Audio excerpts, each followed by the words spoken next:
Hi friends, welcome to Anju channel. ముందుగా ఉల్లిపాయ ముక్కలు సన్నగా కట్ చేసి ఉల్లిపాయ ముక్కలు, టమాటా ముక్కలు, పచ్చిమిరకాయ ముక్కలు, అలాగే మామిడికాయ కూడా సన్నగా ముక్కలుగా కట్ చేసి వేసుకోవాలండి. దాంట్లో సరిపడా ఉప్పు, కారం, పసుపు వేసుకోవాలి. అలాగే 3 కప్పులు నీళ్లు కూడా పోసుకోవాలండి. పోసుకొని పొయ్యి మీద పెట్టి మరిగించుకోవాలి. మరిగిన తర్వాత పప్పు మిక్సీ వేసుకొని, నేను మిక్సీ వేసి వేస్తానండి, లేదా మామూలుగా మెత్తగా మెదిపైన వేసేయచ్చు. ఆ మిక్సీలో మిగిలిన వాటర్ వేసేసి మొత్తం దాంట్లో పోసేస్తున్నాను.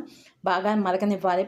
సాంబారు, మామిడికాయ చారు, తాలింపుకి బాండి పెట్టుకొని నూనె వేసుకొని ఎండుమిరపకాయ వేసుకొని టెంపరింగ్ సీడ్స్ తాలింపు దినుసులు వేసుకొని గార్లిక్ వేసుకొని కర్రీ లీవ్స్ వేసుకొని కొంచెం ఇంగువ కూడా వేసుకోవాలండి. ఇంగువే టేస్ట్ అండి.